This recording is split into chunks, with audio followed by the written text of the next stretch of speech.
Current electricity का lecture number 10।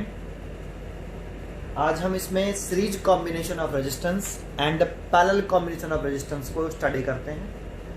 इसके derivation करेंगे सबसे पहले हम, ठीक है। चलो देखते हैं combination of register, combination of resistance. एक है series combination,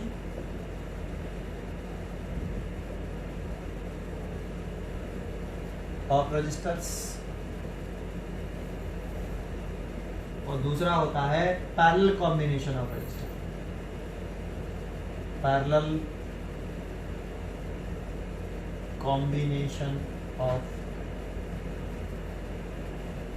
registers. Series combination of resistor and parallel combination of resistors study करते हैं। फर्स्ट सीरीज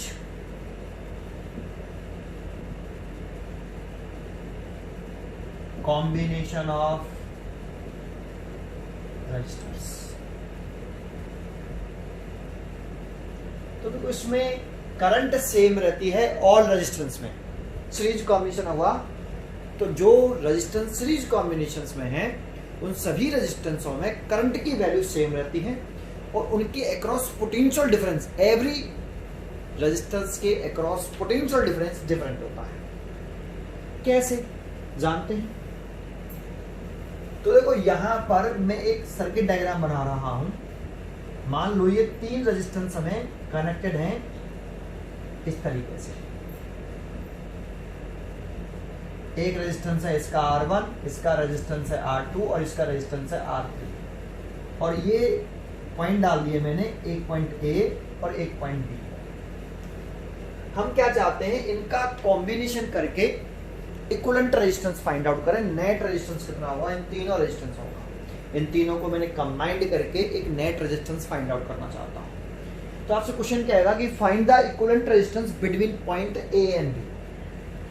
क्वेश्चन में कहेगा कि find the equivalent resistance between points A and B. तो यहाँ पे कौन से दो पॉइंट्स के between equivalent resistance find out करना है, ए और बी। तो सबसे पहला काम हमें करना होता है कि जिन दो पॉइंट के बिटवीन इक्विवेलेंट रेजिस्टेंस पूछ रहा है उन दोनों पॉइंटों से एक बैटरी कनेक्ट कर देते हैं या एक सेल कनेक्ट कर देते हैं। ये सबसे पहला हम करते हैं। तो कर देते हैं, ए और बी से हमने एक सेल कनेक्ट कर दिया, एक कनेक्टिंग वायर से एक सेल कनेक्ट कर दिया, ठीक है। अब इसके नेम पर ध्यान देना जो मैं बोलूं, ठीक है। देखो ये पॉजिटिव टर्मिनल, दैट मींस इसका पोटेंशियल कैसा, high. Positive charge positive terminal है तो हाई पोटेंशियल पर है। ये नेगेटिव पोटेंशियल टर्मिनल है तो ये लो पोटेंशियल है। तो ये हाई पोटेंशियल का टर्मिनल पॉजिटिव टर्मिनल, ये नेगेटिव टर्मिनल लो पोटेंशियल। तो दोनों टर्मिनल में क्या है, पोटेंशियल में डिफरेंस। तो इसको हम V बोलते हैं। इसका नेम क्या होता है, जब भी सेल के ऊपर की बात करेंगे तो हमेशा टोटल लिखेंगे। टोटल क्या चीज, total potential difference between points. Potential difference हमेशा 2 पॉइंट्स का होता है between points A and B, between points A and B. आप इसे ऐसे भी लिख सकते हैं, VA माइनस के VB। इस V की वैल्यू ऐसे लिख सकते हैं। VA क्या है, इलेक्ट्रिक पोटेंशियल है एट पॉइंट ए का। VB इलेक्ट्रिक पोटेंशियल है एट पॉइंट बी का। इलेक्ट्रिक पोटेंशियल सिंगल पॉइंट का होता है, तो VA electric potential at point A, VB electric potential at point B. तो ये दोनों में डिफरेंस, पोटेंशियल में डिफरेंस।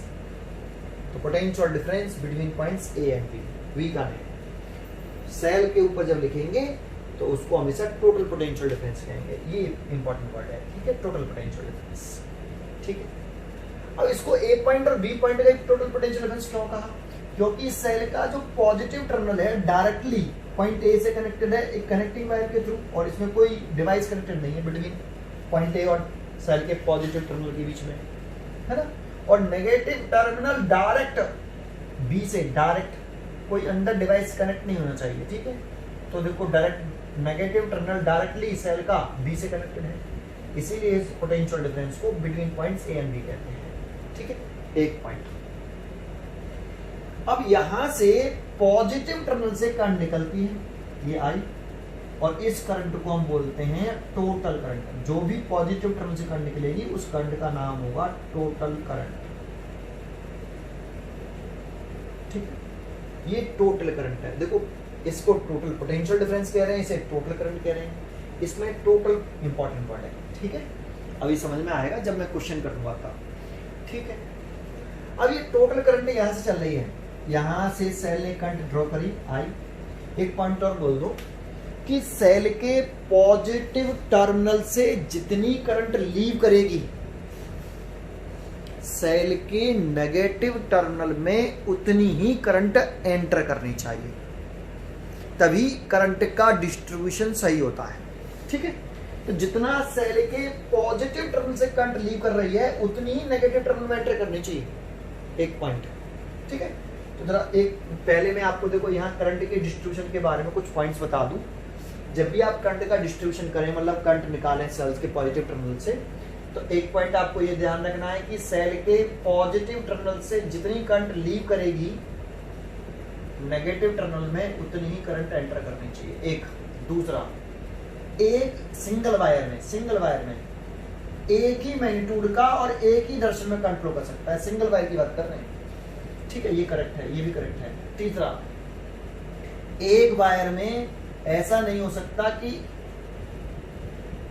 एक ही वायर में, सिंगल वायर में, यहाँ I1 करंट और यहाँ I2 डिफरेंट मैग्नीट्यूड की करंट फ्लो नहीं कर सकते हैं, ये गलत है। फोर्थ, एक सिंगल वायर में अपोजिट डायरेक्शन में सेम मैग्नीट्यूड की भी अपोजिट डायरेक्शन में एक ही वायर में एक करंट 10 जा रही है, एक करंट 10 जा रही है, एक ही वायर में, ये भी पॉसिबल है। ठीक है, ये 4 पॉइंट थोड़ा सा ध्यान रखना, और भी मैं करंट के डिस्ट्रीब्यूशन के बारे में आगे आपको बताता रहूंगा। ठीक है, चलिए आगे देखते हैं। यहां से करंट चल रही है आई, तो देखो आई पाथ, ये कंडक्टिंग वायर है ना, कनेक्टिंग वायर, ये करंट डिवाइड नहीं हो रहा, पाथ सिंगल पाथ है इसमें, तो आई चल रहा है तो करंट डिवाइड नहीं हुआ। तो इस रेजिस्टेंस में कितना करंट एंटर किया आई, इस वाले रेजिस्टेंस में कितने करंट जाएगी, देखो करंट का पाथ डिवाइड नहीं हुआ ना, आई जा रहा है, आई जा रहा है, आई जा रहा है, तो आई से, तो ऐसे जितना पॉजिटिव टर्मिनल से करंट लीव करा उतना ही नेगेटिव टर्मिनल में एंटर कर रहा है। ठीक है, जितना पॉजिटिव टर्मिनल से करंट लीव करता है नेगेटिव टर्मिनल में उतना ही एंटर करता है। ठीक है, अब जरा देखो यहाँ सभी रेजिस्टेंस में करंट सेम नहीं है, तो सभी रेजिस्टेंस में करंट कैसा है, सेम। तो सीरीज कॉम्बिनेशन की जो पहचान है, हम पहचानेंगे कैसे कि रेजिस्टेंस सीरीज कॉम्बिनेशन में है, पैरेलल कॉम्बिनेशन में है, तो करंट डिवाइड नहीं होना चाहिए, करंट का एक सिंगल पाथ होना चाहिए, और करंट का सिंगल पाथ होगा और करंट सेम होना चाहिए सभी रेजिस्टेंस में। तो सीरीज कॉम्बिनेशन में आई कैसा रहता है, सेम रहता है। एक पॉइंट। ठीक है, एक पॉइंट, अभी इसको लिख देंगे थोड़ी देर में, आई सेम रहता है। चलिए सेकंड पॉइंट की तरफ चलते हैं कि पोटेंशियल डिफरेंस डिफरेंट क्या होता है सर।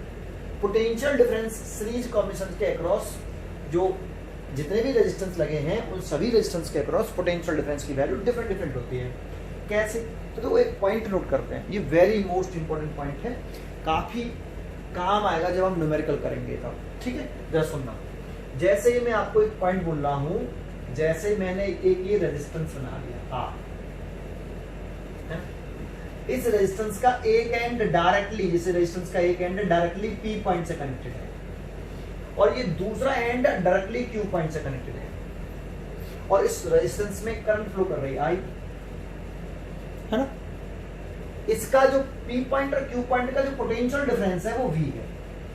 पोटेंशियल डिफरेंस हमेशा 2 पॉइंट्स का होता है, तो वी का नेम मैंने देखो यहाँ ये अलग से नोट बता रहा हूं मैं आपको, तो वी का नेम मैं बता रहा हूं आपको, यहाँ वी का नेम है potential difference between points P and Q, और आप इसे लिखना चाहो तो ऐसे भी लिख सकते हो VP minus VQ, electric potential at point P, electric potential at point Q। V potential difference between points P and Q, तो देखो P ये रहा, Q ये रहा, इन दोनों पॉइंट के अक्रॉस ये पोटेंशियल डिफरेंस है, potential difference between point P and Q। Potential difference हमेशा 2 पॉइंट्स का। अभी बताओ इसका एक और नेम बता सकते हो। एक तो V का नाम हो गया potential difference between point P and Q। इसका सेकंड नेम क्या कह सकते हैं? इसके नेम पर ध्यान देना, मैंने कहा सबसे इंपॉर्टेंट है नेम, आप नेम पे ध्यान दीजिए, है ना। इसका एक नेम और बोल सकते हैं क्या?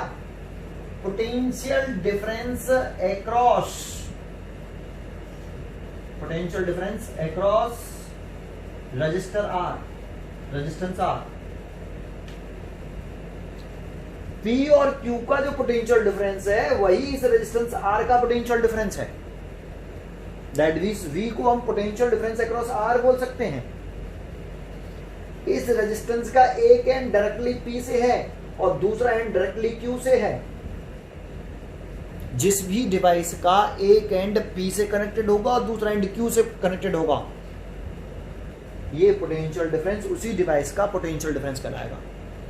तो इस रेजिस्टेंस का एक एंड डायरेक्टली P से है, डायरेक्टली Q से है, डायरेक्टली कनेक्टेड होना चाहिए, इसीलिए इस V को हम potential difference across resistance R भी कह सकते हैं। अब जरा देखो फॉर्मूला पढ़ा हुआ आपने, V बराबर IR। अगर ये जो पोटेंशियल डिफरेंस है V, ये रेजिस्टेंस R का पोटेंशियल डिफरेंस है, तो देखो इस फॉर्मूले का यूज करते हैं। तो अगर R में ही फ्लो करने वाली करंट और R का ही पोटेंशियल डिफरेंस, सब कुछ R का ही होना चाहिए। तो R का ही पोटेंशियल डिफरेंस, R का ही करंट और R का ही रेजिस्टेंस। देखो ये रेजिस्टेंस R, ये वाला रेजिस्टेंस, इसी रेजिस्टेंस में कितनी करंट फ्लो कर रही है? I, तो ये I आ गया। इसी रेजिस्टेंस के अक्रॉस कितना पोटेंशियल डिफरेंस है? V, potential difference across R। तो इसी रेजिस्टेंस का सब कुछ है, इसी रेजिस्टेंस का पोटेंशियल डिफरेंस है इस वाले R का, इसी में फ्लो करने वाली करंट है और इसी का ये इसी का रेजिस्टेंस है। तो इस फॉर्मूले को यूज करने का तरीका ये है, ठीक है। ये वाला पॉइंट समझ में आया आपको? अगर ये समझ में आ रहा है तो आप एक बात बताइए मेरे को, क्या ये वाला पोटेंशियल डिफरेंस इस R1 का है? क्या आप इस पोटेंशियल डिफरेंस को, इस V को आप potential difference across resistance R1 कह सकते हैं? तो नहीं कह सकते। क्यों नहीं कह सकते? क्योंकि ये कौन से दो पॉइंट का पोटेंशियल डिफरेंस है? A और B का। क्या इस रेजिस्टेंस का एक एंड डायरेक्टली A से कनेक्टेड है? हाँ, इसका एक एंड डायरेक्टली A से कनेक्टेड है। क्या इसी रेजिस्टेंस का दूसरा एंड ये वाला क्या डायरेक्टली B से कनेक्टेड है? नहीं, क्योंकि बीच में रेजिस्टेंस R2 भी है, R3 डायरेक्ट कनेक्ट नहीं है। तो ये पोटेंशियल डिफरेंस इस R1 का नहीं है, ऐसे R2 का भी नहीं है, ऐसे R3 का भी नहीं है। तो इसमें मैं एक पॉइंट यहां पर लेट कर लूं M, और एक पॉइंट मैंने यहां पर लेट कर लिया M, है ना। एक पॉइंट M लेट कर लिया, एक पॉइंट N लेट कर लिया, और इन दोनों पॉइंटों के अक्रॉस एक पोटेंशियल डिफरेंस लेट कर लिया मैंने V1, ठीक है। तो मैं देखो लेट कर लेता हूं यहां पर कि लेट कि V1 का नेम क्या है? V1 पोटेंशियल डिफरेंस है। पोटेंशियल डिफरेंस हमेशा 2 पॉइंट्स का होता है, तो कौन से 2 पॉइंट्स का है? तो potential difference between points A and N, जिसे आप लिख सकते हो VA माइनस के VN के बराबर। तो क्या ये अगर पोटेंशियल डिफरेंस हमेशा 2 पॉइंट्स का होगा, तो ये पोटेंशियल डिफरेंस A और पॉइंट और M पॉइंट का है, तो इसका एक और नेम बता सकते हैं? तो बता सकते हैं क्या? इसका एक और नेम है potential difference across resistance R1। ये A और M के अक्रॉस, A और M पॉइंट के बिटवीन जो पोटेंशियल डिफरेंस है वही रेजिस्टेंस R1 का पोटेंशियल डिफरेंस भी है, क्योंकि इस R1 का एक एंड डायरेक्टली A से है और दूसरा एंड डायरेक्टली M से है। चेक कर लो, R1 का एक एंड डायरेक्टली A पॉइंट से है और R1 का दूसरा एंड डायरेक्टली M पॉइंट से है, इसीलिए हम इस V1 को potential difference across resistance R1 भी कह सकते हैं, ठीक है। अगर पोटेंशियल डिफरेंस V1 का नाम हो गया तो इसका फॉर्मूला लिखना चाहें तो इसका फॉर्मूला हम क्या लिख सकते हैं?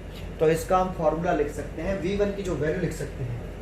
देखो ये समझ में आया ना आपको? ये ध्यान रखोगे ना पहले, ठीक है। ये इसी बेसिस पर लिख रहा हूँ, ये खा लेता हूँ, यहाँ पे करता हूँ इसका डेरिवेशन। ये डेरिवेशन ही चल रहा है इक्विवेलेंट रेजिस्टेंस निकालने के लिए। तो V1 इज इक्वल टू, इसे हम लिख सकते हैं IR1।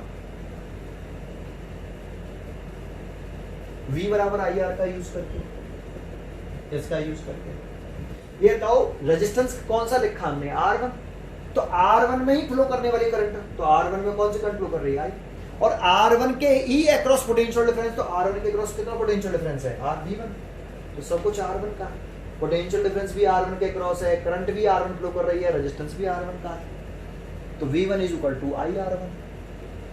ठीक है, ऐसे ही इस रेजिस्टेंस R2 के अक्रॉस मैंने पोटेंशियल डिफरेंस V2 मान लिया।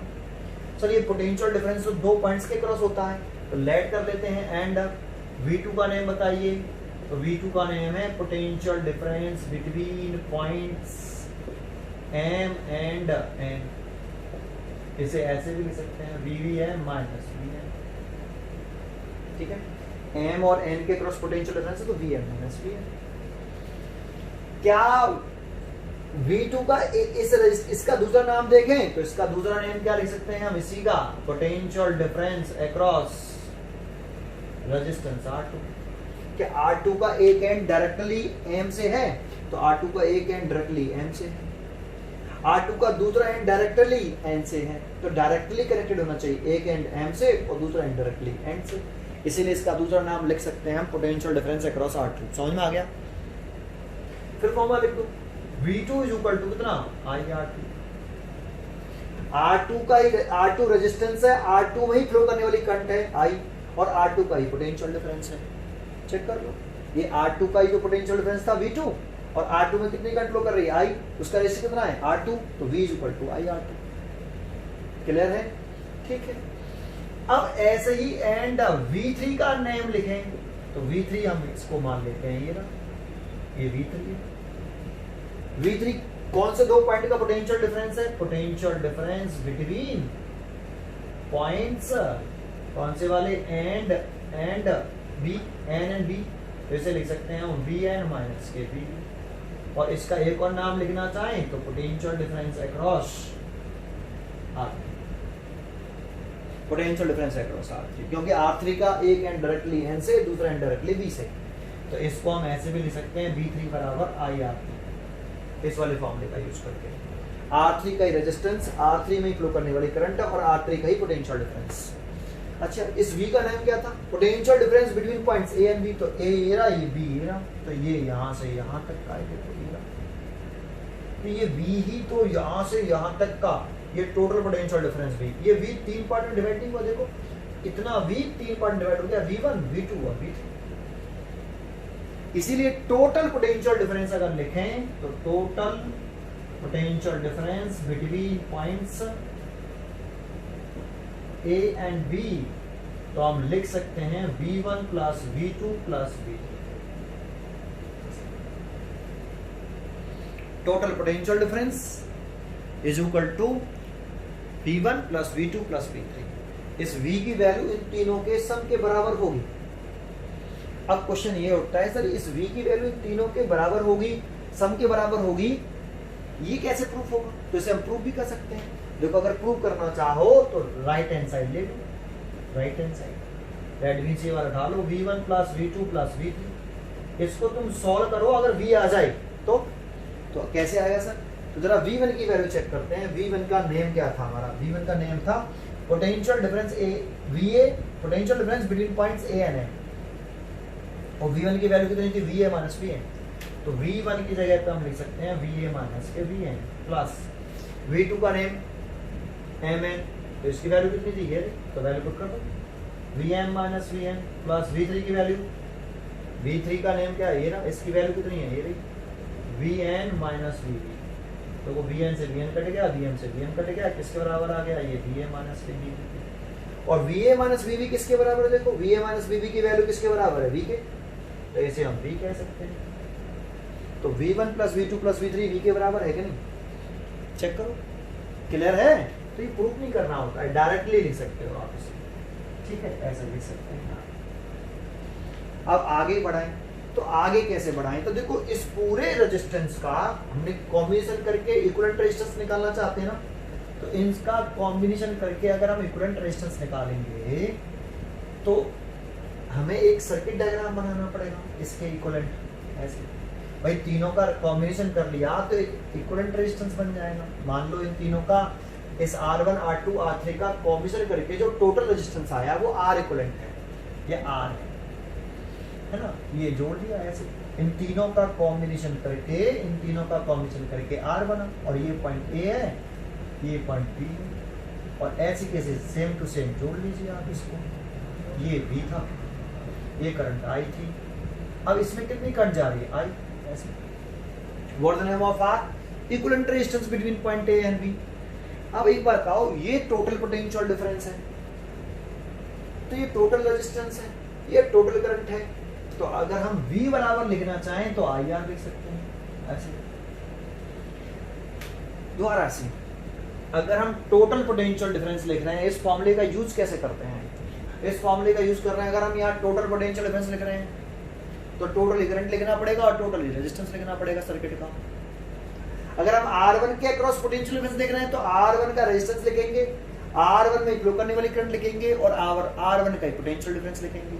अगर हम R2 रेजिस्टेंस लिखते हैं तो R2 का रेजिस्टेंस लिखेंगे, R2 को फ्लो करने वाली करंट लिखेंगे, R2 के अक्रॉस पोटेंशियल डिफरेंस लिखेंगे। देखो ये V1 था, R1 का पोटेंशियल डिफरेंस था, तो R1 ही रेजिस्टेंस लिखा, R1 में फ्लो करने वाली करंट लिखी और R1 का पोटेंशियल डिफरेंस लिखा। सब कुछ R1 का है, इसमें सब कुछ R2 का है, इसमें सब कुछ R3 का है। तो ऐसे ही अगर ये टोटल पोटेंशियल डिफरेंस, V का नाम टोटल पोटेंशियल डिफरेंस, I का नाम टोटल करंट, ये टोटल पोटेंशियल डिफरेंस, ये देखो कंपेयरिंग करो, ये टोटल करंट और ये मैंने तीनों का कॉम्बिनेशन करके एक रेजिस्टेंस बना लिया, ये इक्विवेलेंट रेजिस्टेंस। तो total potential difference, total current और टोटल रेजिस्टेंस। तो यहाँ पे V की वैल्यू लिख सकते हैं हम IR, V total potential difference है, ये टोटल करंट है, ये टोटल रेजिस्टेंस है, इज इक्वल टू V1 की value IR1 plus IR2 plus IR। यहाँ से I कॉमन ले लो, तो ये R1 प्लस ये R2 प्लस ये R2 और ये IR, I से I कट गया, I से I कट गया, तो R इज इक्वल टू आ गया R1 plus R2 plus R। देखो ये इक्विवेलेंट रेजिस्टेंस आ गया। आप चाहो तो इसे R इक्विवेलेंट भी लिख सकते हो, ऐसे R equivalent, R EQ, EQ R equivalent, तो R इक्विवेलेंट लिखना पड़ेगा यहाँ पे, total potential difference, total current, total resistance. तो R equivalent is equal to R1 plus R2 plus R3। ये आपका इक्विवेलेंट रेजिस्टेंस का फॉर्मूला ड्राइव हो गया, ठीक है। अगर सीरीज कॉम्बिनेशन में होंगे तो हम इक्विवेलेंट रेजिस्टेंस निकालेंगे इस वाले फॉर्मूले से, ठीक है। अच्छा, तो एक बात नोटिस करिए आपने, इन सभी पोटेंशियल इस रेजिस्टेंस R1 के क्रॉस, R2 के क्रॉस, R3 के क्रॉस यहाँ से करंट चली, सिंगल पाथ है, करंट डिवाइड ही नहीं हो रही कहीं पे भी, तो करंट सेम रहा है, तो करंट सेम रहता है सीरीज कॉम्बिनेशंस में एक। और इसके अक्रॉस पोटेंशियल डिफरेंस R1 के क्रॉस, R2 के क्रॉस, R3 के क्रॉस सब पोटेंशियल डिफरेंट है। देखो R1 के क्रॉस आया IR1, R2 के क्रॉस आया IR2, R3 के क्रॉस आया IR3, तो सभी पोटेंशियल डिफरेंट है।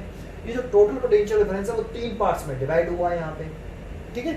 अच्छा, एक बात बताओ, क्या ये पोटेंशियल डिफरेंस सेम नहीं हो सकते थे तीनों के रेजिस्टेंस के क्रॉस? हो सकते थे।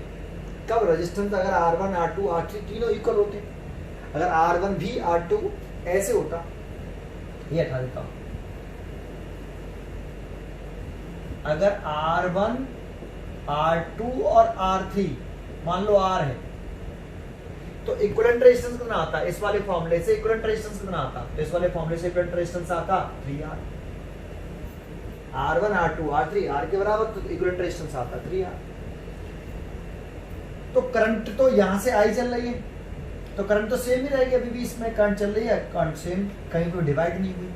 तो टोटल पोटेंशियल डिफरेंस V की वैल्यू थी, I की वैल्यू तो I, और R इक्विवेलेंट की वैल्यू कितनी है? 3R। तो ये तो टोटल पोटेंशियल डिफरेंस हो गया I × 3R। V1 के क्रॉस पोटेंशियल डिफरेंस कितना आता? IR। V2 के क्रॉस भी कितना आता? IR, और V3 के क्रॉस, R3 के क्रॉस भी IR।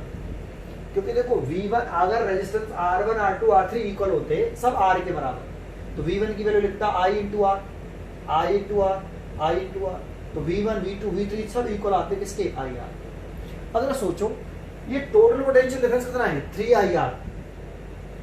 3IR में से IR इसको मिला, IR इसको मिला, IR इसको मिला, तो 3 पार्ट में टोटल पोटेंशियल डिफरेंस डिवाइड हुआ कि नहीं? अगर V1 V2 V3 तुम 3 बार तीनों को ऐड कर लोगे तो इतना ही आएगा, चेक कर लो आया कि नहीं? तो पोटेंशियल डिफरेंस सभी रेजिस्टेंस के क्रॉस सेम है, लेकिन ये जो टोटल पोटेंशियल डिफरेंस है सीरीज कॉम्बिनेशन में, ये 3 इक्वल पार्ट्स में क्या हो रहा है? डिवाइड हो रहा है ना? रेजिस्टेंस डिफरेंट होंगे तब इस सभी रेजिस्टेंस के अक्रॉस पोटेंशियल डिफरेंस डिफरेंट आएगा। क्लियर है? लेकिन यहाँ पे आप नोट किया कर लिया ना अच्छे तरीके से आपने कि आर करंट का फॉर्मूला ये है, करंट का सिंगल पाथ है, करंट डिवाइड नहीं हो रही है, अगर रेजिस्टेंस डिफरेंट है तो सभी के क्रॉस पोटेंशियल डिफरेंस भी कैसा आ रहा है? डिफरेंट डिफरेंट आ रहा है। तो हम सीरीज कॉम्बिनेशन में जो लिख सकते हैं, series combination of resistor, series combination of resistors में हम लिख सकते हैं 2 और more resistor, more resistor are said to be connected in a series, connected in series if the same current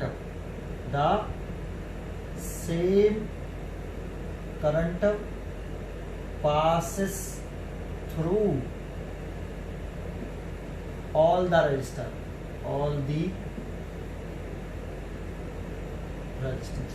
ये इंपॉर्टेंट है। 2 or more resistors are said to be connected in series if the same current passes through all the resistors, but potential difference will be different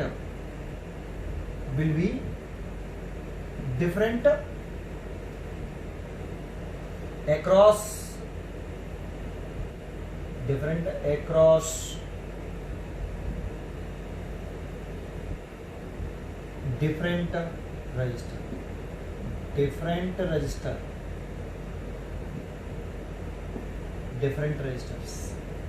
potential difference will be different across different resistors। ये series combination की definition बना सकते हो आप। तो ये ध्यान रखना, सीरीज कॉम्बिनेशंस में करंट सेम रहती है और सभी डिफरेंट रेजिस्टेंस हैं तो उनके क्रॉस पोटेंशियल डिफरेंस डिफरेंट रहता है। और ये टोटल पोटेंशियल डिफरेंस जैसे 3 रेजिस्टेंस लगे हुए हैं, ये टोटल पोटेंशियल डिफरेंस डिवाइड होता है। इस V की वैल्यू अगर ये तीनों रेजिस्टेंस सीरीज कॉम्बिनेशन में है तो इसके क्रॉस पोटेंशियल डिफरेंस, इसके क्रॉस पोटेंशियल डिफरेंस, इसके क्रॉस पोटेंशियल डिफरेंस इस टोटल पोटेंशियल डिफरेंस के सम के इक्वल होगा। ये वाला पॉइंट भी ध्यान रखना है, ठीक है? ये वाली बात समझ में आई? और सम के नेम पर कॉन्सेप्ट करिए, बड़ा इजी सा है, कुछ नहीं है। ये क्लियर हुआ? Series combination of register, sorry, ठीक है, सीरीज कॉम्बिनेशन ऑफ रेजिस्टेंस। ऐसे ही हम पैरेलल कॉम्बिनेशन ऑफ रेजिस्टेंस को समझते हैं। सेकंड है हमारा पैरेलल कॉम्बिनेशन ऑफ रेजिस्टेंस। वो सेकंड पढ़ते हैं हम इसमें, parallel combination of resistance. Second है पैरेलल कॉम्बिनेशन ऑफ रेजिस्टेंस। तो इसमें पोटेंशियल डिफरेंस सेम रहता है सभी, अगर 3 रजिस्टर हैं, 4 हैं, 5 हैं, कितने भी हैं, अगर वो पैरेलल कॉम्बिनेशन में कनेक्टेड हैं तो इनके अक्रॉस सभी रेजिस्टेंस के अक्रॉस पोटेंशियल डिफरेंस सेम रहेगा और करंट डिफरेंट हो सकती है, डिफरेंट रेजिस्टेंस हैं। तो देखो इसमें सबसे पहला पॉइंट मैं ये लिखता हूं कि इफ 2 और मोर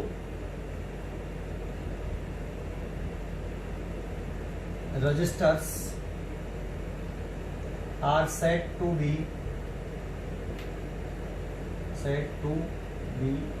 connected in parallel if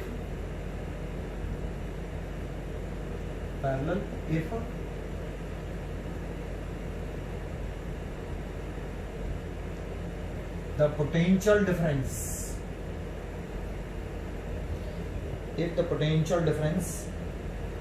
if the same potential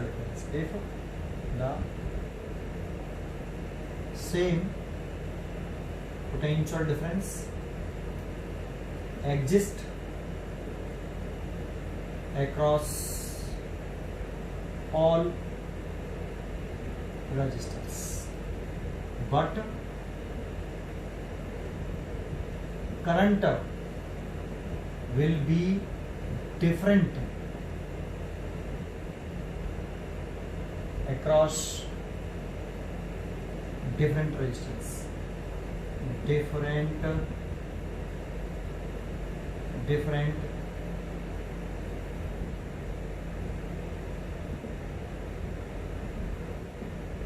resistance, different resistance, ये important है, different resistance. Two or more resistors are said to be connected in parallel if the same potential difference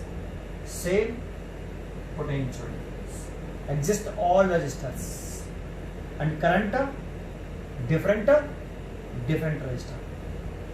तो इसमें V same and I different.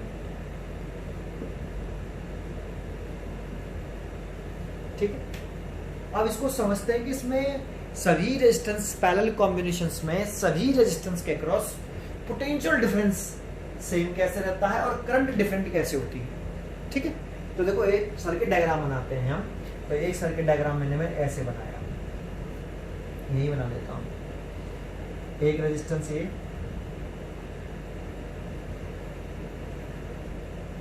ये दूसरा और ये तीन resistance लगा दिए.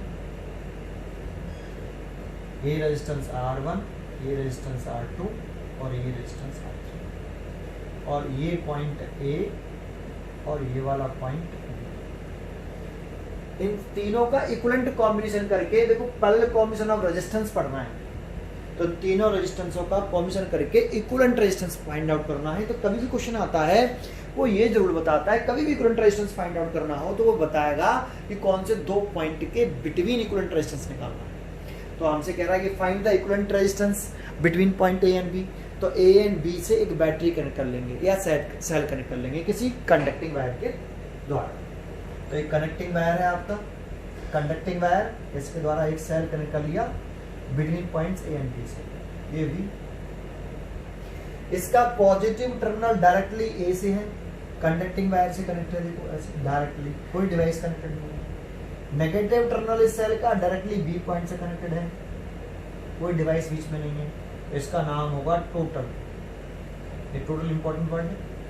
Potential difference between points A and B, है ना, ए और बी से कनेक्टेड है. और इसको हम ऐसे भी लिख सकते हैं VA माइनस के बी. ठीक है, यहां से जो करंट निकलती है आई, इसे हम टोटल करंट बोलते हैं. तो ये टोटल करंट हो गई. अब यहां से करंट चल रही है, देखो ये करंट आई, कितने पाथ मिले? 3 पाथ. इधर एक करंट यहां आके ये करंट 3 पार्ट में डिवाइड हो सकती है. इस करंट को 3 पाथ हो गए ट्रेवल करने के लिए, चलने के लिए आगे. तो यहाँ करंट ये डिवाइड हो जाएगी. देखो सभी के रेजिस्टेंस डिफरेंट हैं तो करंट भी डिफरेंट होगी. अगर रेजिस्टेंस सेम होते ना, अगर ये रेजिस्टेंस और ये रेजिस्टेंस सेम होते तो ये करंट 3 इक्वल पार्ट्स में डिवाइड होते. अगर रेजिस्टेंस जैसे मैं एक यहाँ लेट कर लेता हूं, ध्यान सुनना, अगर R1 बड़ा है, R2 है और R3 है, इसमें सबसे बड़ा रेजिस्टेंस कौन है? R1. लेट कर लिया कि R1 सबसे बड़ा है. R1 की जो वैल्यू है वो R2 से बड़ी है और R2 की वैल्यू R3 से बड़ी है. तो सबसे स्मॉलेस्ट रेजिस्टेंस R3 है और सबसे लार्जेस्ट रेजिस्टेंस R1. तो करंट किस में सबसे ज्यादा फ्लो करेगी? R3 में. जितना रेजिस्टेंस कम होगा दैट मीन्स करंट के फ्लो होने के पाथ में जो रुकावट होती है उसको तो रेजिस्टेंस बोलते हैं. तो जितना करंट रेजिस्टेंस कम होगा उसमें करंट ज्यादा फ्लो करेगी और जितना रेजिस्टेंस ज्यादा होगा उतना करंट कम फ्लो करेगी. तो यहाँ पे ये करंट जब 3 पार्ट में डिवाइड होगी, ये I1, ये I2 और ये I3, तो I3 सबसे ज्यादा होगी, I1 सबसे कम, I2 सबसे कम, सॉरी I2 से कम ज्यादा और I3 सबसे ज्यादा. उल्टा हो गया, रेजिस्टेंस की वैल्यू R1 ज्यादा थी तो उसमें करंट सबसे कम है, R3 सबसे कम थी, रेजिस्टेंस R3 सबसे कम था तो उसमें करंट सबसे ज्यादा है। अगर रेजिस्टेंस सेम होते, ये भी R, ये भी R, ये भी R, तो I3 इक्वल पार्ट में डिवाइड होता I/3, I/3, I/3। I के 3 इक्वल पार्ट कितने होंगे? I/3, I/3, I/3, I/3। अगर हम I को 3 इक्वल पार्ट में डिवाइड करें तो I/3, I/3, I/3। लेकिन ऐसा तब होता था रेजिस्टेंस सेम होते, ठीक है, तो हमने रेजिस्टेंस डिफरेंट माने हैं यहाँ पे ऐसे। तो देखो करंट यहाँ डिवाइड हो रही है, सिंगल पाथ नहीं करंट का। तो आप ये कहिए करंट का सिंगल पाथ हो, करंट डिवाइड ना हो तो करंट सेम होगी, तो सीरीज कॉम्बिनेशन में। करंट का जब पाथ डिवाइड हो जाए तो करंट डिवाइड हो जाएगी, और रेजिस्टेंस डिफरेंट होंगे तो सीरीज क्या करंट डिफरेंट, रेजिस्टेंस डिफरेंट होंगे तो करंट भी डिफरेंट होगी, है ना। तो करंट डिवाइड हो रही है अगर तो पैरेलल कॉम्बिनेशन से, ठीक है। अच्छा, तो करंट तो डिफरेंट हो गया, अगर डिफरेंट रेजिस्टेंस है, देखो हमने क्या लिखा, डिफरेंट रेजिस्टेंस, तो करंट कैसी, सॉरी करंट कैसी, डिफरेंट, तो करंट तो डिफरेंट हो गया। और I की वैल्यू किसके बराबर आई यहाँ पे, I की वैल्यू आएगी, तो I की वैल्यू होगी I1 plus I2 plus I, क्योंकि I ही 3 पार्ट में डिवाइड हुआ है, एक, ठीक है ना। अच्छा, पोटेंशियल डिफरेंस सेम क्यों होगा सभी रेजिस्टेंस के अक्रॉस भाई? देखो अभी मैंने एक पॉइंट समझाया था, अगर उस पर आपने ध्यान दिया हो तो बड़ा आसानी से समझ में आ जाएगा। नहीं तो टीचर लोग इसे बोल देते हैं कि पोटेंशियल डिफरेंस पैरेलल कॉम्बिनेशन में सेम होता है, प्रॉपर्टी है, तो प्रॉपर्टी की बेसिस पे ना समझो आप इसको, जो मैंने सिखाया उस पर ध्यान दो। देखना इस V का नेम क्या है, potential difference between points A and B है। इस R1 का एक एंड डायरेक्टली A से और दूसरा एंड डायरेक्टली B से नहीं कनेक्टेड है। अगर इस R1 का भी एक एंड A से है, R1 का दूसरा एंड B से है, R2 का भी एक एंड A से है, दूसरा एंड B से है, R3 का भी एक एंड A से है, दूसरा एंड B से है, इसलिए सभी के क्रॉस पोटेंशियल डिफरेंस कैसा होगा, सेम होगा। सीरीज कॉम्बिनेशन में ऐसा नहीं था। जब हम सीरीज कॉम्बिनेशन में कर रहे थे, ये सीरीज कॉम्बिनेशन में बनाया, थोड़ा सा समझाने के लिए एक बार इसको समझ लो। ये B है, ये कौन सा पॉइंट था, A था, ये कौन सा पॉइंट था, B। इसका नेम क्या था, total potential difference between points A and B। ऐसे A रेजिस्टेंस R1, ये रेजिस्टेंस R2, ये रेजिस्टेंस R3, यहां से करंट चल रहा है, ऐसे करंट सब में सेम है। तो क्या इस पोटेंशियल डिफरेंस, ये V किसके पोटेंशियल डिफरेंस है, A और B का, तो क्या ये R1 का भी पोटेंशियल डिफरेंस है, तो नहीं है। लेकिन ये पोटेंशियल डिफरेंस किसका है, A और B का, तो क्या ये R1 का पोटेंशियल डिफरेंस है। तो इसका पोटेंशियल डिफरेंस कितना, V, इसका भी कितना, V, इसका भी कितना, V, सेम है यहाँ पे पोटेंशियल डिफरेंस इस V के बराबर। कैसी है उस पर ध्यान दें। ये पोटेंशियल डिफरेंस बिटवीन पॉइंट्स कौन से हैं, A और B। तो इस R1 का एक एंड डायरेक्टली A से कनेक्टेड है, तो है। क्या दूसरा एंड, ये R1 का दूसरा एंड डायरेक्टली B से है, तो नहीं है। तो यहाँ पे पॉइंट डालता हूं मैं N, तो इसीलिए ये V1 का नाम क्या था यहाँ पे, potential difference between points A and M, A और M के अक्रॉस पोटेंशियल डिफरेंस। और ये कौन से दो पॉइंट्स का पोटेंशियल डिफरेंस है, A और B, ये है। तो ये जो पोटेंशियल डिफरेंस है वो R1 का पोटेंशियल डिफरेंस नहीं है, क्योंकि R1 का एक एंड, ये पोटेंशियल डिफरेंस A और B का है, A पॉइंट और B पॉइंट के बिटवीन है। R1 का एक एंड डायरेक्टली A से है, लेकिन दूसरा डायरेक्टली B से नहीं है, इसीलिए ये वाला पोटेंशियल डिफरेंस R1 का नहीं है। लेकिन ये जो पोटेंशियल डिफरेंस है, इसका एक एंड डायरेक्टली A से है, दूसरा डायरेक्टली M से है। R1 का एक एंड M से, A से, और दूसरा एंड डायरेक्टली M से, और ये पोटेंशियल डिफरेंस A और M का है, इसे पोटेंशियल डिफरेंस अक्रॉस R1 भी है। बिल्कुल सेम कंसेप्ट से यहाँ पे ध्यान दें, ये कौन से दो पॉइंट का पोटेंशियल डिफरेंस है, A और B। और R1 का एक एंड डायरेक्टली A से है, दूसरा एंड B से है। जैसे इस R1 का एक एंड A से है, दूसरा एंड M से है, तो इसका नाम क्या है? Potential difference between point A and M। तो यही पोटेंशियल डिफरेंस R1 का भी है। A और M के क्रॉस जो पोटेंशियल डिफरेंस है वही R1 का पोटेंशियल डिफरेंस है, क्योंकि R1 का एक एंड डायरेक्टली A से, दूसरा एंड डायरेक्टली M से। समझ में आ गया? बिल्कुल वैसे यहाँ पे देखो, R1 का एक एंड A से, दूसरा एंड B से, और ये पोटेंशियल डिफरेंस किस कौन से दो पॉइंट्स का? A और B का। तो A और B का पोटेंशियल डिफरेंस जो है वही R1 का पोटेंशियल डिफरेंस होगा। इस डायग्राम के लिए अगर मैं यहाँ लिख रहा हूं कि V का नाम पोटेंशियल डिफरेंस बिटवीन पॉइंट्स, अब मैं इस डायग्राम के लिए नहीं बोल रहा, इस डायग्राम के लिए बोल रहा हूं, between points A and B, potential difference between points A and B, इस डायग्राम के लिए R1 का एक एंड A से, दूसरा एंड B से, तो इसका एक और नाम potential difference across R1। R2 का एक एंड A से, दूसरा एंड B से डायरेक्टली, तो इसका एक और नाम potential difference across R2। R3 का एक एंड डायरेक्टली A से, दूसरा एंड डायरेक्टली B से, तो इसका एक और नाम पोटेंशियल डिफरेंस अक्रॉस R3। ये सब बराबर होंगे, सब बराबर होने वाले हैं। लेकिन इस डायग्राम में देखोगे तो ये potential difference between point A and B है। R1 का एक पॉइंट A से तो है लेकिन B से नहीं है, इसीलिए ये R1 का पोटेंशियल डिफरेंस नहीं है। इसका R2 का भी नहीं है क्योंकि इसका एक एंड M से और दूसरा एंड N से है, और R3 का भी ये पोटेंशियल डिफरेंस नहीं है क्योंकि R3 का एक एंड N से, दूसरा एंड B से है। तो ये R1 का भी नहीं है, R2 का भी नहीं है, R3 का भी नहीं है। लेकिन यहाँ पर ये जो V है ये R1 का भी है, R2 का भी है, R3 का, क्योंकि इसका नाम है potential difference between points A and B। तो R1 का एक एंड A से है, दूसरा एंड B से है, R2 का भी एक एंड A से है, दूसरा एंड B से है, R3 का भी एक एंड A से है, दूसरा एंड B से है। कॉन्सेंट्रेट किया? इसीलिए मैं कह रहा हूं कि पैरेलल कॉम्बिनेशन में एवरी रजिस्टर के क्रॉस पोटेंशियल डिफरेंस सेम रहता है। तो इस कंसेप्ट को अच्छी तरीके से समझिए, ये रटने का पॉइंट नहीं है, बहुत यूज होगा जब हम न्यूमेरिकल करेंगे इस पॉइंट का। अगर आपने इस पॉइंट को संभाल लिया तो क्लैरिटी बहुत अच्छी आएगी, ठीक है? देखो ये मैं आपको समझा रहा हूँ केवल न्यूमेरिकल के लिए, डेरिवेशन के लिए नहीं है। डेरिवेशन तो बट इजी तरीके से हो जाता है इसमें। क्लियर है?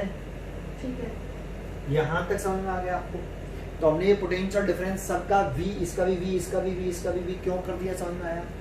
V के टोटल पोटेंशियल डिफरेंस के बराबर ही R1 के अक्रॉस भी पोटेंशियल डिफरेंस V, इसके भी V और इसका भी V, क्योंकि ये पॉइंट A और B का पोटेंशियल डिफरेंस है। इस R1 का एक एंड A से, दूसरा एंड B से, R2 का भी एक एंड A से, दूसरा एंड B से, ऐसी R3 का है, इसीलिए सबके अक्रॉस पोटेंशियल डिफरेंस सेम होगा। अब तो देखो फॉर्मूले का यूज कर रहे हैं हम, V बराबर IR, इस फॉर्मूले का कभी भी यूज करो ना आप सीरीज पैरेलल कॉम्बिनेशंस में, इस वाले फॉर्मूले का कभी भी यूज करो। अगर आप R1 फर्स्ट रेजिस्टेंस R1 का R1 लिख रहे हो यहाँ, तो R1 में ही फ्लो करने वाली करंट R1 का पोटेंशियल डिफरेंस। अगर आप R2 लिख रहे हो तो R2 का रेजिस्टेंस, R2 का करंट, R2 का पोटेंशियल डिफरेंस, सब कुछ R2 का आना चाहिए। R3 का लिख रहे हो सब कुछ R3 का, R3 का रेजिस्टेंस, R3 में फ्लो करने वाले करंट और R3 का ही पोटेंशियल डिफरेंस। अगर टोटल लिख रहे हो तो टोटल ही पोटेंशियल डिफरेंस, टोटल ही करंट और टोटल ही रेजिस्टेंस लिखना, ठीक है? यही कंसेप्ट है, खत्म हो जाता है। तो देखो एक बात बताओ, I1 का नेम क्या है? R1 में फ्लो करने वाली करंट, तो सब कुछ R1 का लिख दो इसी फॉर्मूले का यूज करके, V बराबर IR का यूज करके। हम I निकालेंगे तो V ओवर R ही तो होगा। तो I1 किसका फ्लो करने वाली करंट है? रेजिस्टेंस R1 में, तो रेजिस्टेंस R1 और पोटेंशियल डिफरेंस भी R1 का, तो R1 का potential difference V, R1 flow करने वाली करंट I और R1 का रेजिस्टेंस R1, तो सब कुछ R1 का। चेक कर लो ये वाले, इसमें जो कुछ भी है सब R1 का लिखा। I1 की वैल्यू मैं कितनी लिख सकता हूँ? I1 की वैल्यू लिख सकता हूँ V over R1 plus V over R2 plus V over R3।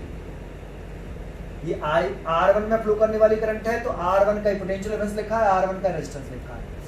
I2 R2 में फ्लो करने वाली करंट है तो R2 का रेजिस्टेंस, R2 का पोटेंशियल रेजिस्टेंस, R2 का पोटेंशियल डिफरेंस। ये R3 में फ्लो करने वाली करंट है तो R3 का पोटेंशियल डिफरेंस, R3 का रेजिस्टेंस। ये टोटल करंट है तो टोटल ही पोटेंशियल डिफरेंस और टोटल ही रेजिस्टेंस। मान लो इस पूरे सर्किट का इसका कॉम्बिनेशन करके जो इक्विवेलेंट रेजिस्टेंस आया वो ये रहा। ये पॉइंट ए था, ये पॉइंट बी। हम कौन से दो पॉइंटों के बिटवीन इक्विवेलेंट रेजिस्टेंस निकालना चाहते हैं? ए पॉइंट और बी पॉइंट। तो ए और बी के बिटवीन ही तो है आर इक्विवेलेंट, और ए और बी से तो हमने सेल कनेक्ट किया था। ये टोटल पोटेंशियल डिफरेंस था, इसे निकालने वाली करंट टोटल करंट थी, तो उसमें कितनी करंट जा रही है? Total current. ये टोटल पोटेंशियल डिफरेंस, ये टोटल करंट, देखो total potential difference, total current, और ये इन सबका कॉम्बिनेशन करके टोटल रेजिस्टेंस। ठीक है, तो इसीलिए टोटल करंट लिख रहे हैं तो टोटल पोटेंशियल डिफरेंस लिखा है, टोटल रेजिस्टेंस लिखा है, सब कुछ टोटल लिखा है। समझ में आया? ठीक है, तो यहां से V over R equivalent is equal to V common ले लो, 1/R1 plus 1/R2 plus 1/R3। तो यहां से V कैंसिल हो गया, तो 1/R equivalent is equal to 1/R1 plus 1/R2 plus 1/R3। ठीक है, इस फॉर्मूले से आप पैरेलल कॉम्बिनेशंस में अगर रेजिस्टेंस है R1 R2 R3, तो आप इस फॉर्मूले का यूज करके R इक्विवेलेंट, ये तीनों का कॉम्बिनेशन करके टोटल कितना रेजिस्टेंस आएगा, इक्विवेलेंट कितना रेजिस्टेंस आएगा, इसकी वैल्यू निकाल सकते हैं पैरेलल कॉम्बिनेशंस में। आपने एक चीज नोट कर ली ना कि V सेम I डिफरेंट, लेकिन ये I सेम भी हो सकता है जब अगर रेजिस्टेंस सेम। क्लियर है? पक्का समझ में आया आपको? ये कॉन्सेंट्रेट कर लेना, बहुत अच्छा पॉइंट बता रहा हूं मैं आपको, ये वाला समझ में आया बेटा आपको? ठीक है, तो देखो ये पैरेलल कॉम्बिनेशन ऑफ रजिस्टर का डेरिवेशंस अभी मैंने डेरिवेशन कराए हैं। अब क्वेश्चन कैसे आते हैं इसका, सीरीज पैरेलल कॉम्बिनेशन कैसे करते हैं वो चेक करते हैं। देखो इसमें एक छोटा सा पॉइंटर बता दूं, जब हम सीरीज कॉम्बिनेशन करते हैं तो ये तो फॉर्मूला है पैरेलल कॉम्बिनेशन, इसके लिए पैरेलल। और सीरीज कॉम्बिनेशन का फॉर्मूला क्या होता है? सीरीज कॉम्बिनेशन के लिए, सीरीज के लिए वो होता है R equivalent is equal to R1 plus R2 plus R3। ये R इक्वलेंट सीरीज कॉम्बिनेशन। देखो अगर हम सीरीज कॉम्बिनेशन करते हैं तो जो सबसे बड़ा रेजिस्टेंस होता है सीरीज कॉम्बिनेशन में, जैसे R1 R2 R3 तीन रेजिस्टेंस है, मान लो कि यहाँ पे ये वाली सिचुएशन, ये वाली सिचुएशन, ये वाली कि R1 सबसे बड़ा है, R2 सबसे उससे छोटा है और R3 सबसे छोटा है। तो जो R इक्विवेलेंट आएगा ना, वो सबसे बड़ा जो रेजिस्टेंस है इन तीनों में से जिनका हम कॉम्बिनेशन कर रहे हैं, R इक्विवेलेंट उससे भी बड़ी वैल्यू आएगी। R इक्विवेलेंट की जो वैल्यू होगी अगर सीरीज कॉम्बिनेशन कर रहे हैं, तो जिन तीन रेजिस्टेंसों का हम सीरीज कॉम्बिनेशन कर रहे हैं उसमें से सबसे बड़ा रेजिस्टेंस है R1, तो R इक्विवेलेंट जो सबसे बड़ा है उससे भी बड़ा आएगा। R इक्विवेलेंट की वैल्यू सबसे बड़ी वैल्यू आएगी। ठीक है, लेकिन अगर हम पैरेलल कॉम्बिनेशन कर रहे हैं तो देखो ये पैरेलल कॉम्बिनेशन का है, तो इस R1 और R2 और R3 का पैरेलल कॉम्बिनेशन करके हम R इक्विवेलेंट निकालना चाहते हैं। तो पैरेलल कॉम्बिनेशन करने पर जो R इक्विवेलेंट आता है, जो सबसे छोटा रेजिस्टेंस है, छोटा रेजिस्टेंस कौन सा है? R3। छोटा रेजिस्टेंस कौन सा है? R3। जो सबसे छोटा रेजिस्टेंस है उससे भी R इक्विवेलेंट की वैल्यू छोटी आएगी, उससे भी छोटी आएगी। तो पैरेलल कॉम्बिनेशन करने पर जो सबसे स्मॉलेस्ट रेजिस्टेंस है जिनका हम कॉम्बिनेशन कर रहे हैं, जिन रेजिस्टेंसों का हम कॉम्बिनेशन कर रहे हैं, उन रेजिस्टेंसों में से जो सबसे स्मॉलेस्ट रेजिस्टेंस है पैरेलल कॉम्बिनेशन करने पर उस R इक्विवेलेंट जो इक्विवेलेंट रेजिस्टेंस आएगा वो सबसे छोटे रेजिस्टेंस से भी छोटी वैल्यू आएगी।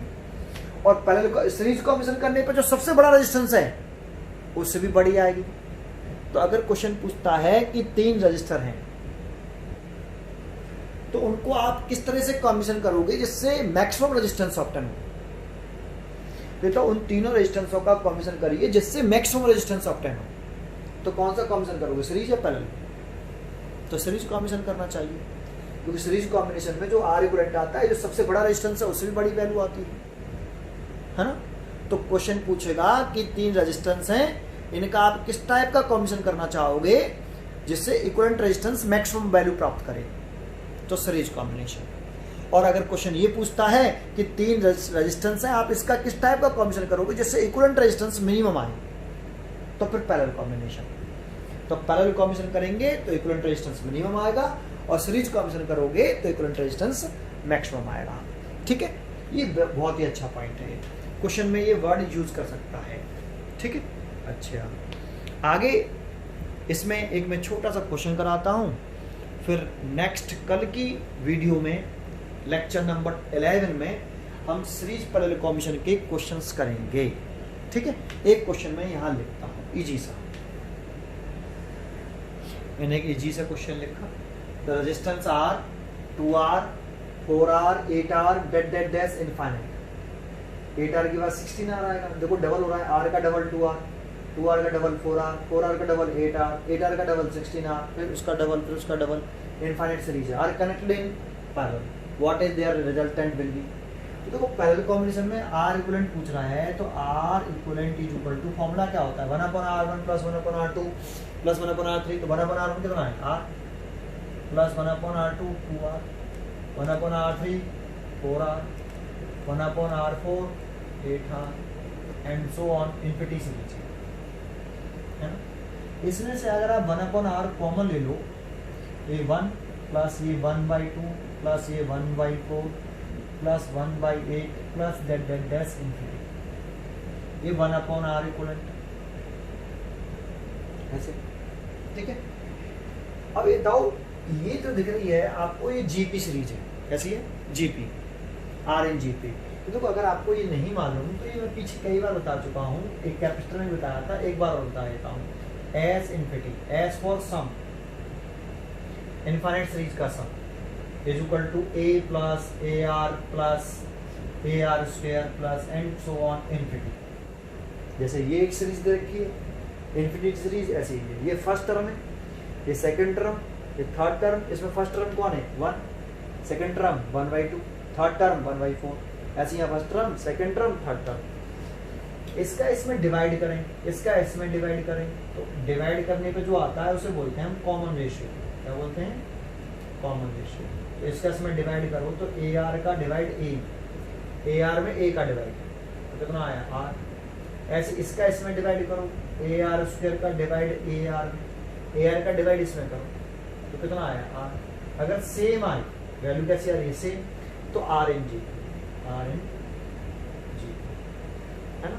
और जीपी हो तो इसका फॉर्मूला होता है मैथमेटिक्स में, फर्स्ट टर्म लिखिए, first term 1 minus common ratio, तो कॉमन रेशियो कितना है आर, तो ये वाला फॉर्मूला। ये इनफाइनाइट सीरीज होनी चाहिए, ध्यान रखना ये ऐसे। तो आप चेक करो 1/R equivalent is equal to 1/R, इसका इसमें डिवाइड करेंगे तो कॉमन रेशियो कितना आएगा। अगर हम कॉमन रेशियो निकालना है, कॉमन रेशियो डायरेक्ट कर देते हैं हम, तो यहाँ लिख के देख लेते हैं, कॉमन रेशियो आर की वैल्यू निकालें तो इसका इसमें डिवाइड करें तो 1/2 डिवाइड बाई 1, तो 1/2 आएगा। इसका इसमें डिवाइड करें तो 1/4 डिवाइड बाई 1/2, तब भी 1/2 आएगा। इसका इसमें डिवाइड करें तब भी 1/2 आएगा, 1/2 आ रहा है, तो इसीलिए कॉमन रेशियो सेम कितना है 1/2। फर्स्ट टर्म कौन है 1, तो फर्स्ट टर्म लिखते हैं ऊपर, तो फर्स्ट टर्म कितना है 1, तो 1 लिख लिया। 1 minus common ratio R, R की वैल्यू कितनी आ रही है 1/2। सॉल्व कर लो, 1/R equivalent is equal to 1/R, एक में से आधा गया तो आधा, तो 2 ऊपर पहुंच जाएगा, तो इसे हम लिख सकते हैं 2 रेशियो 1, तो 2/R। तो R इक्वलेंट की वैल्यू कितनी आ गई, R equivalent is equal to, उल्टा कर लो दोनों को, R/2, R इक्वलेंट आ रहा है यहाँ पे R/2, ठीक है। ये समझना है आपको, इजी सा था। तो कल हम इसमें सीरीज पैरेलल कॉम्बिनेशंस कैसे करते हैं रेजिस्टेंसों के, कल हम बेसिक क्वेश्चंस करेंगे, ठीक है, और फिर आगे बढ़ते हैं। Thank you.